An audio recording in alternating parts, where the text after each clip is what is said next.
Tony the Turban Trucker be to park in his truck for good? Find out on this episode of... Oh, hey there, I'm Corey. Welcome to the crate. Welcome to the cab. This is Semicorey. Around here we talk trucks, miles, and the road that ties it all together.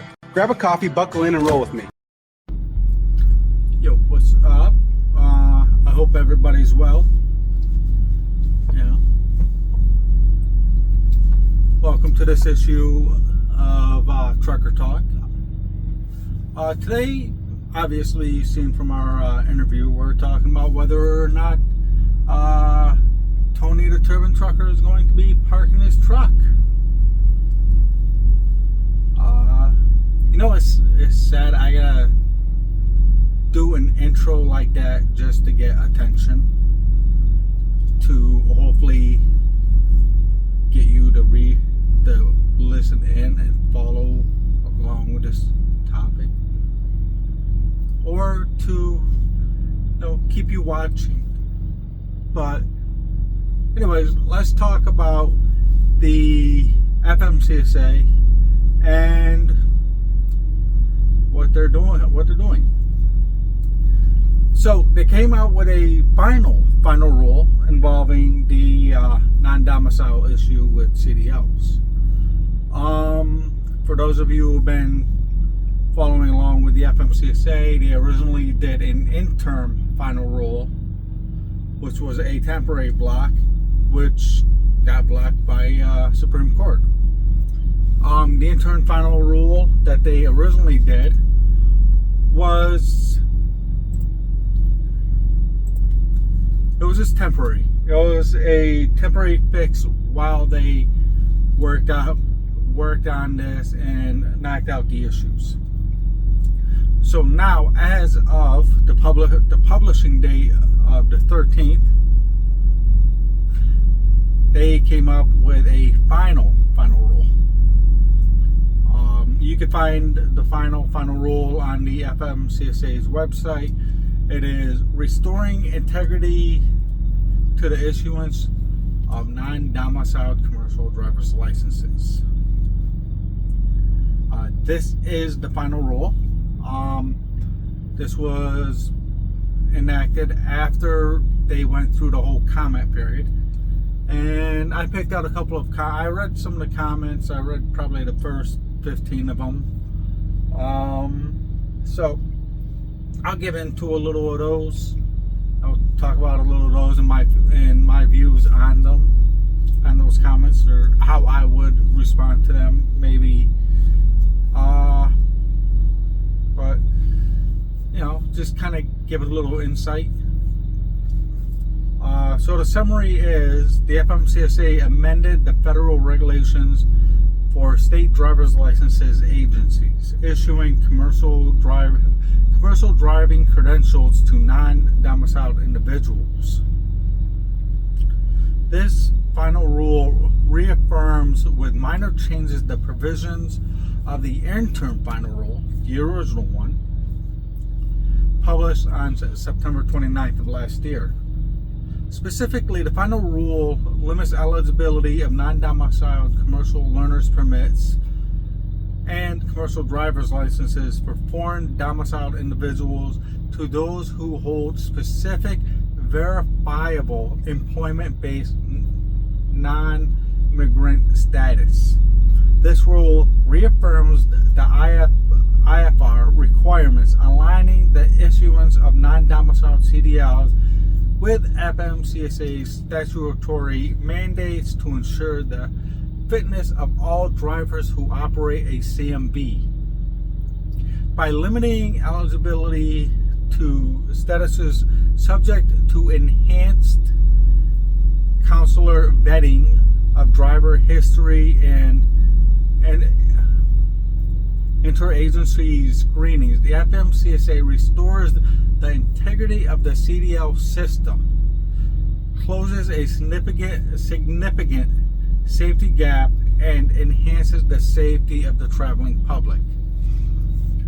So, that is what we're talking about today. The things I like about this, number one, is a verifiable employment-based non-immigrant status. pretty much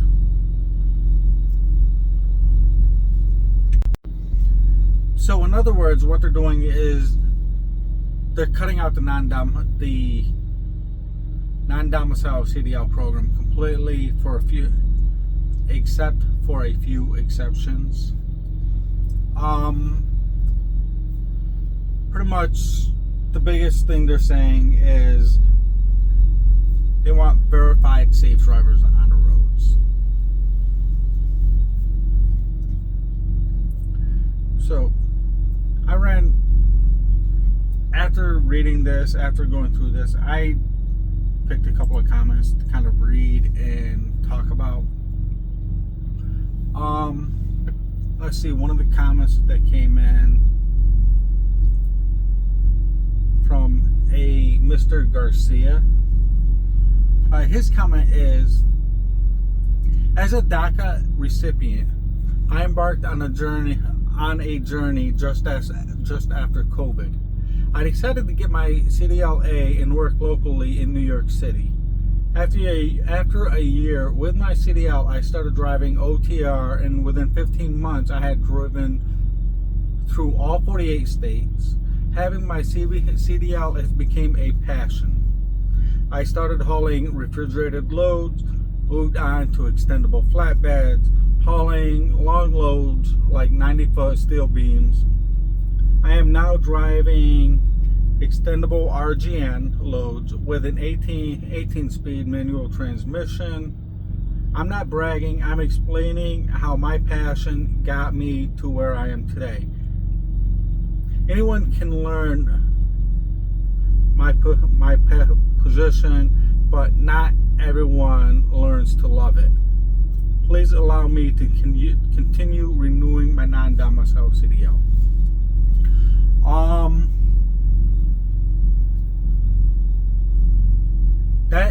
That is a very heartfelt. Obviously, he does have a real passion for trucking, especially if he went from doing locals in New York City all the way up to hauling RGN, extended trailers. There is a picture in here that he uploaded with it of this type of stuff he hauls. And I'll keep it real. I mean, it sucks for him, and I do feel bad that he got caught up in this. But basically, DACA is a catch-22. With the DACA is basically saying you're not allowed to be in this country, but we're letting you be in this country. And personally, I think the whole DACA system is bullshit.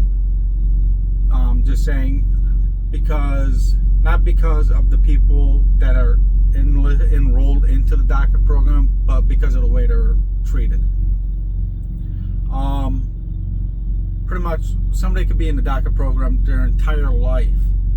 They could be in this country 5, 10, 15, 30 years, and they will never have a path to citizenship. They will never be able to get a green card. They will never be viewed as Americans. And that's pretty fucked up. And right here is a good example of it. He got caught up in all of this bullshit simply because he was brought to this country as a child. And my heart goes out to him.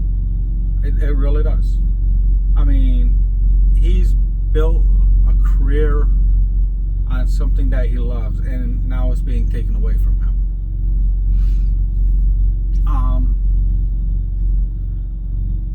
But the FMCSA, their status on that is,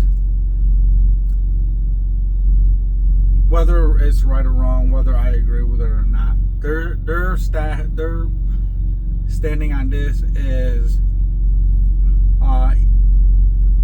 is avenues for him to get his CDL legally in his own origins country. So basically they're saying he has to go back to the country he came from to get his CDL to drive in the US. And that's the fucked up thing is, according to DACA rules, if he goes home to get a CDL, he cannot come back. So it's a catch-22. And it's bullshit. I feel for him.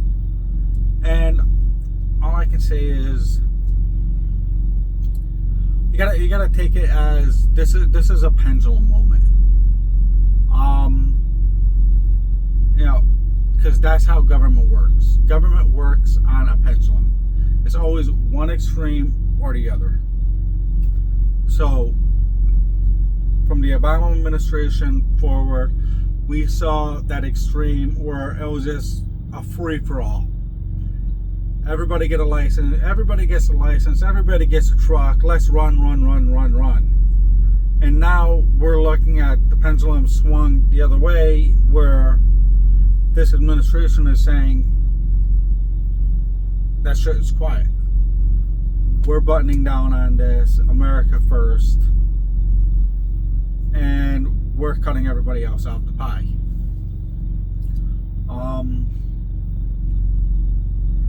I do not see this rule sticking around forever. And hopefully the pendulum will swing a little bit back, or at least it'll come forward a little bit soon. Because I would like to see him renew his driver's license, his CDL. I'd like to see him continue his passion.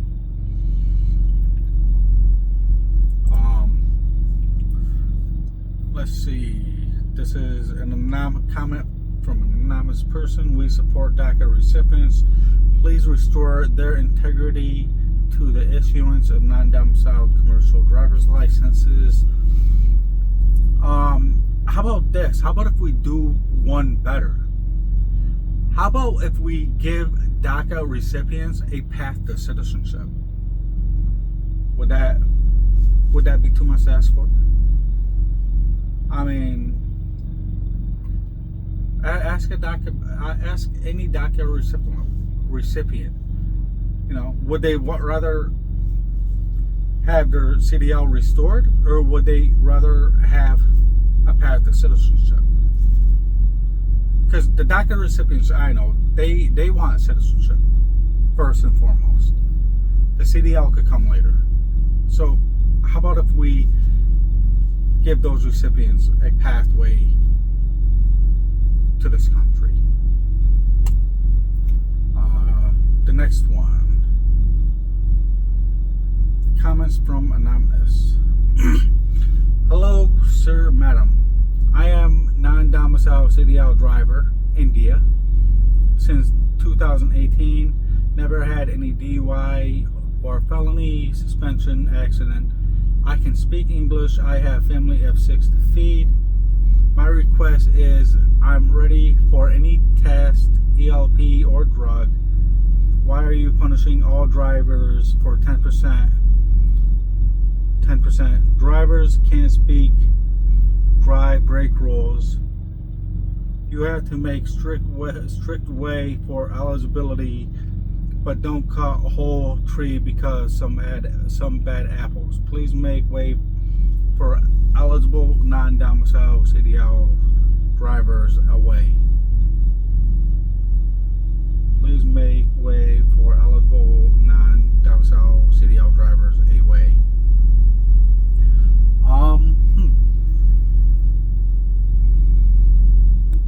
English, yes.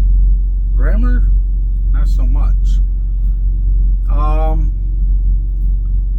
You know, it's not just that 10% of drivers that fucked everything up. The picture is a lot bigger than those non-domicile CDLs.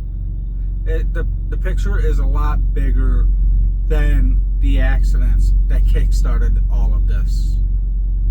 The picture goes way beyond. It goes to the freight fraud, the cargo theft, obviously the non-English, but the picture is so much bigger. And then the CDL mills. This is a crackdown.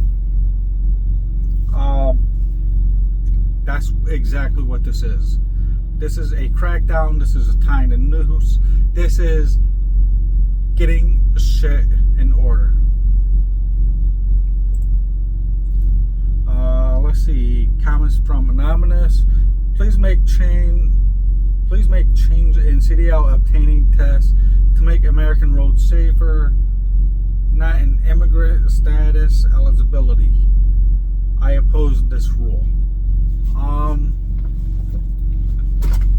Okay, I see where you're coming with this. I mean, I whoever you are, I see what you're laying down. I'm smelling what you're stepping in. We do need to make American roads safer. And yes, this is starting off as an immigration status eligibility.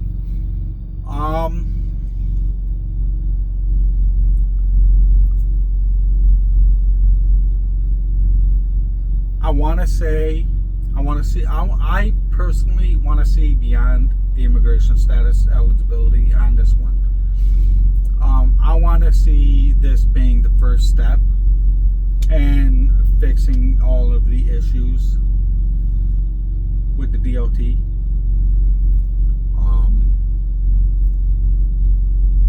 But only time is going to tell. Everybody keeps saying 2026 is going to be a wild ride with the trucking industry. So if this is the first step, what's the next 10 or 12 steps going to be? I hope that this isn't a strictly an immigration thing. I hope that these rules go deeper. Let's see. Comment from Gopal Singh. I'm spotting for non-domicile license. Restoring again. Okay, I have no goddamn clue. Alright, comment from Pankaz Messi. I'm butchering the name. I'm not intentionally butchering the name. I just have no goddamn idea how to pronounce it. Not all non-domicile drivers are unqualified. I have been driver, and my friends are driving on road from last 8 years. None of them has single violations. They all are well qualified and speak and understand English very well. I request FMCSA, if they want only qualified non-domicile drivers on the road, they should take the written test again and should have the English test in the DMV. Canceling all licenses are not a good idea. It can hit very badly to the families who rely on trucking only.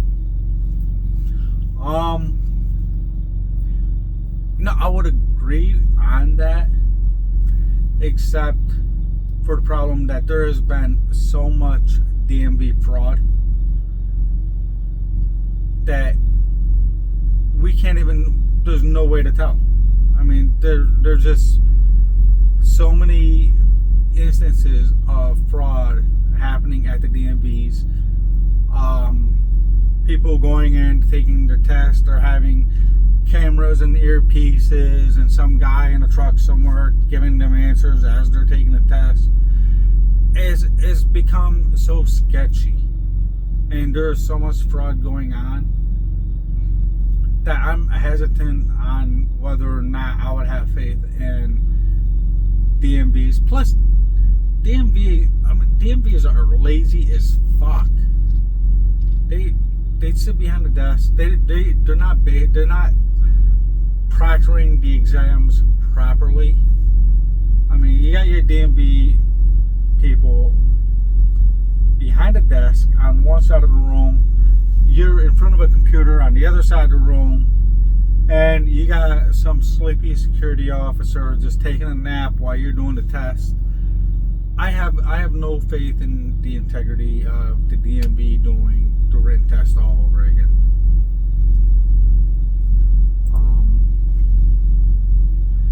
So this is the intern. Those are all the comments I'm going to read, because how many comments were there? There was a lot of comments on this. There were about well over 8,000 comments on that were put in, and it's a lot. So, as I said, the non-domicile CDLs are out. I did hear a conversation the other day. They were talking about how this is gonna cause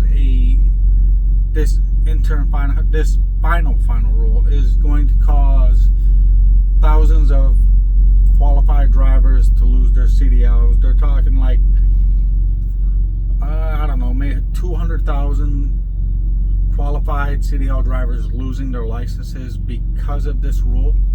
And there's a lot of talk about it's going to cause a massive driver shortage. It's going to lock up. It's going to back up the docks at the ports. Freight's not going to move. Massive driver shortage. I mean, sure, I'm starting to sound like the ETA. So the truth, from my perspective, in the beginning, we're not really going to see a driver shortage. Even though this rule is immediate, the effects of this rule are not. Because all of those non-domicile CDLs that were issued before this rule went into effect, they are still valid up till, as far as I understand, as far as I've read, they will be valid up until their expiration date. So the non-domicile CDLs, I mean, they're not just getting all cut out all at once. They're gonna cycle out. So we might see a shortage of drivers, but it's going to be a small shortage. It's not even going to be noticeable. Because like I said, all these non-domicile CDLs, they're going to cycle out of the trucking industry. So they're not leaving in waves. They're not all parking their trucks at once. It's going to take time, because the majority of these people are going to keep driving until their CDL expires. So the driver shortage that this law is going to cause is not going to happen. So rest assured, your Amazon packages will be delivered on time. So I've ran my mouth enough. Thank you for watching. If you like the things that I talk about, if you like my perspective on these issues, if you want to hear more of my rambling, please like, subscribe, ring the bell, and see you later.